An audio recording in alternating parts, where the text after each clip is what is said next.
Next topic है हमारा zoom setting. Zoom setting का मतलब है कि आप अपने टेक्स्ट को कितना लार्ज कर सकते हैं या कितना स्मॉल कर सकते हैं। जूम इन का मतलब है आप अपने टेक्स्ट को लार्ज अपीयरेंस में इनेबल करेंगे, और जूम आउट का मतलब है कि आप उसको स्मॉल अपीयरेंस में व्यू कर सकते हैं। हमारे पास जो है ये दो कमांड्स आती कहाँ से हैं। जो नॉर्मल डिफ़ॉल्ट जूम सेटिंग है वो 100% होती है, और इन्हें भी हम दो तरीक़ों से एक्सेस कर सकते हैं। जूम सेटिंग को हम ऑलरेडी देख चुके हैं। यहाँ से आप इसको जो है वो जूम इन कर सकते हैं, और ये जूम आउट का ऑप्शन है आपके पास इसको एक्सेस करने के दो तरीके हैं। सबसे पहला तो यही है जो आप इस वक्त देख रहे हैं। स्टेटस बार में जाएंगे, जूम इन जूम आउट कर सकेंगे, या फिर आप दोबारा से व्यू टैब में आ जाएं, और व्यू टैब में आने के बाद आपको यहाँ जूम इन, जब आप जूम इन को क्लिक करेंगे तो आपके पास एक डायलॉग बॉक्स ओपन हो जाएगा। अब यहाँ आप अपनी मर्ज़ी से 100% इसे रख सकते हैं, 75% रख सकते हैं, जो भी आपकी चॉइस है आप इसे रख सकते हैं। अब ये डायलॉग बॉक्स आपके पास, जब आप इस 100% पे क्लिक करेंगे तो इट सेम डायलॉग बॉक्स आपके पास यहाँ भी ओपन हो जाएगा। तो इस तरीके से आप अपनी जूम सेटिंग्स को चेंज कर सकते हैं। Next, splitting a document. Splitting a document क्या होता है? स्प्लिट का मतलब होता है तोड़ना, यानी आप डॉक्यूमेंट को दो हिस्सों में डिवाइड कर सकते हैं। Split features enables us to split window into two, यानी आपके पास आप कुछ हिस्सा देखना चाह रहे हैं अपने डॉक्यूमेंट का, और दूसरा हिस्सा आप दूसरे पोर्शन का देखना चाह रहे हैं, और मे भी आप उनमें कंपैरिजन करना चाह रहे हैं, तो आप स्प्लिट फीचर के ज़रिए कर सकते हैं। अब आप इसको एक्सेस कैसे कर सकते हैं? आप व्यू टैब ओपन करेंगे। व्यू टैब ओपन करने के बाद आप विंडो ग्रुप के रिबन में जाएंगे, और वहाँ आप स्प्लिट कर सकते हैं या रिमूव स्प्लिट कर सकते हैं। आगे हम इसे देखते हैं। ये हमारे पास व्यू ही की टैब ओपन है, और यहाँ पर हमें स्प्लिट ऑप्शन ये नज़र आ रहा है। आपने जब इस ऑप्शन को प्रेस किया तो आपके पास यहाँ पर एक रूलर की एडजस्टमेंट आ गई है कि आप कितना इसको स्प्लिट करना चाह रहे हैं, या मैं सिर्फ ये पोर्शन देखना चाह रही हूँ, बाकी उसके बाद आप जब इसको स्क्रॉल डाउन करेंगे तो स्क्रॉल डाउन करने के बाद आप अगर कुछ कंपैरिजन करना चाह रहे हैं तो वो आप इस फीचर की मदद से कर सकते हैं। अगर आप रिमूव स्प्लिट करना चाह रहे हैं तो आप इस पोर्शन को रिमूव स्प्लिट भी कर सकते हैं। नेक्स्ट हमारा टॉपिक है undo and redo command. Undo आपको नेम से इंडिकेट कर रहा है, डू का मतलब है करना, और अन का मतलब है नो। इसका ऑपोजिट है डू का, यानी जो काम आप कर चुके हैं वो आप नहीं करना चाहते थे। हम माइक्रोसॉफ्ट वर्ड की बात करें, डॉक्यूमेंट की, आपने ऑलरेडी कुछ कमांड दे दी हैं जो आप नहीं देना चाहते थे, तो वो आप इसमें कर सकते हैं। जैसे फॉर एग्ज़ाम्पल मैंने गलती से इस पोर्शन को डिलीट कर दिया है। डिलीट करने के बाद मैं इसको सेलेक्ट करके डिलीट पे क्लिक कर दूँगी। अब मुझे ये नहीं करना था, ये मुझसे गलती से हो गया है। तो इसको करने के लिए हमारे पास अनडू की कमांड है। अनडू की कमांड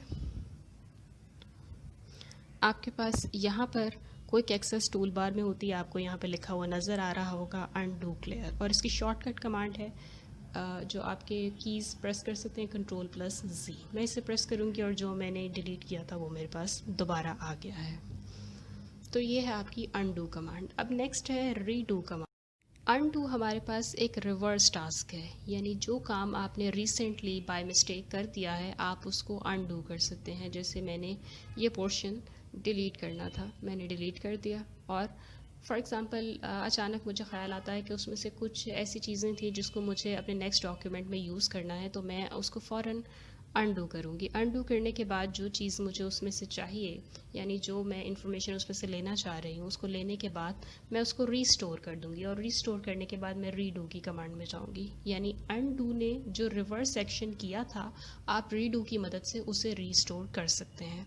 तो ये दोनों हमारे पास बहुत यूज़फुल फ़ीचर हैं। माइक्रोसॉफ्ट वर्ड के अलावा दूसरे भी जो हमारे पास माइक्रोसॉफ्ट के डॉक्यूमेंट्स हैं, जैसे एक्सेल है, एक्सेल एक्सेस वगैरह, उन सब में भी हम ये अनडू और रीडू की कमांड यूज़ करते हैं। ये हमारे पास बहुत ज़्यादा यूज़फुल फ़ीचर्स हैं। नेक्स्ट हमारे पास है इंसर्टिंग डेट एंड टाइम।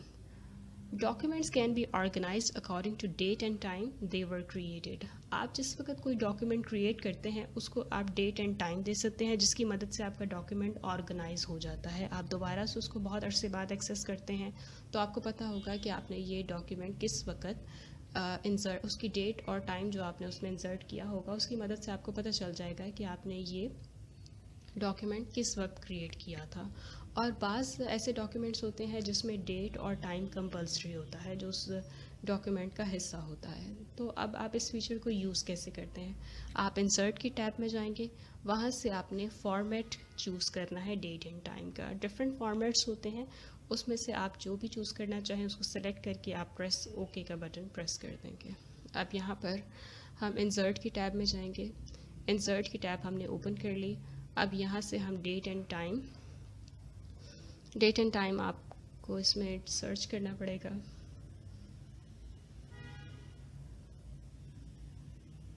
यहाँ पर आपको एक कैलेंडर का आइकन नज़र आ रहा है।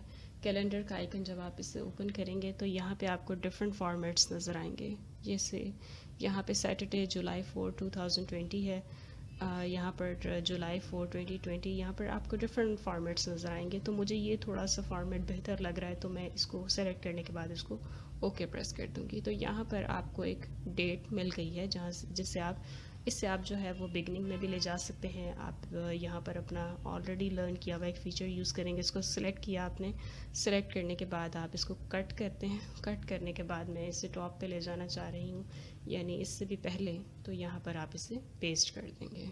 ठीक है, अब नेक्स्ट हमारा टॉपिक है इंसर्टिंग पेज नंबर्स। आप इंसर्टिंग पेज नंबर जो है वो आपको उस वक्त बहुत हेल्प करते हैं जब आपने अपने डॉक्यूमेंट प्रिंट कर दिया हुआ होता है, तो आप कोई पेज अंदर से मिस ना हो जाए, तो उसके लिए आप यूज़ करते हैं पेज नंबर्स का फीचर। इसके भी सेम तरीका यही है, आप इंसर्ट की टैब में जाएंगे।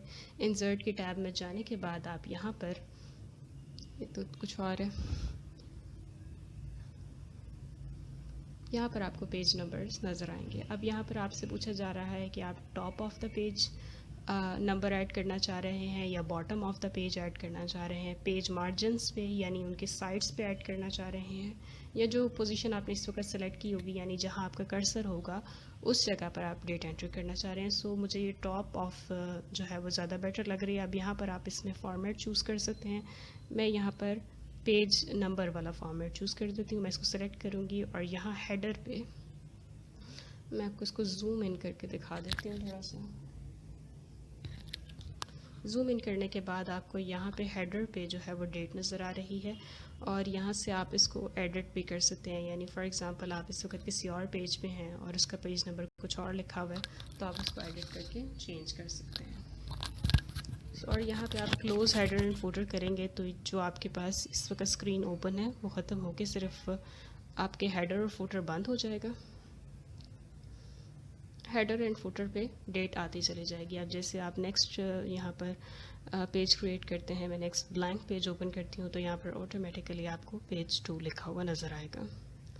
नेक्स्ट टॉपिक है हमारा word count feature. Word count feature allow us to count the number of words in selected piece of text on the entire document। आपके डॉक्यूमेंट में कितने वर्ड्स आपने टाइप कर लिए हैं ये आप वर्ड काउंट फीचर की मदद से पता कर सकते हैं। ये उस वक्त फ़ीचर बहुत इंपॉर्टेंट होता है जब बाज़ औक़ात आपने कोई आर्टिकल लिखना हो, तो उस आर्टिकल की आपके पास लिमिट होती है कि आपने 500 वर्ड्स का एक आर्टिकल लिखना है। तो माइक्रोसॉफ्ट वर्ड के स्टेटस बार में आपको शो हो रहा होता है कि आप कितने वर्ड्स लिख चुके हैं। अब फॉर एग्जांपल आपने पूरे डॉक्यूमेंट को काउंट नहीं करना, आपने सिर्फ एक पोर्शन सेलेक्ट करना है और उसमें आपने पता करना है कि उसमें कितने, एक पैराग्राफ सेलेक्ट कर लें कि उसमें कितने वर्ड्स हैं। तो ये प्रिविलेज भी आपको माइक्रोसॉफ्ट वर्ड देता है। अब इसको एक तरीका तो ये है कि आप इसके स्टेटस बार में चेक कर सकते हैं, या इसके अलावा आपके उसका एक्सेस कर सकते हैं। रिव्यू टैब में जाएंगे, वहाँ पे प्रूफिंग ग्रुप में वर्ड काउंट के फीचर को आप जो है वो चेक कर सकते हैं। अब यहाँ माइक्रोसॉफ्ट वर्ड में ओपन करती हूँ, यहाँ पे हम रिव्यू की टैब में जाएंगे। रिव्यू की टैब में जाने के बाद ये आपको प्रूफिंग की टैब नज़र आ रही है और ये वर्ड काउंट फीचर है। अब ये आपको बताएंगे कि पेजेस आपके कितने, इस वक्त 3 पेजेस हैं इस डॉक्यूमेंट में, उसमें 75 वर्ड्स हैं। कैरेक्टर्स कितने हैं, characters with spaces and without spaces, जिनमें स्पेस नहीं है वो इतने कैरेक्टर्स हैं, और स्पेस के साथ कितने कैरेक्टर्स आप टाइप कर चुके हैं। पैराग्राफ्स भी आपको बताएंगे और लाइन्स भी आपको बताएंगे। अब मैं एंटायर डॉक्यूमेंट में नहीं चेक करना चाह रही, मैं सिर्फ कुछ पोर्शन जो मेरा है डॉक्यूमेंट का उसमें कितने वर्ड्स हैं मैं ये चेक करना चाह रही हूँ। जैसे मैं इस क्वेश्चन को और इस आंसर को सेलेक्ट करती हूँ तो यहाँ पर ये मुझे दिखा रहे हैं कि आपके इस पोर्शन में 22 वर्ड्स हैं, यानी 75 वर्ड्स टोटल हैं और 22 इस सेलेक्टेड पोर्शन में हैं। नेक्स्ट टॉपिक है हमारा फाइंड एंड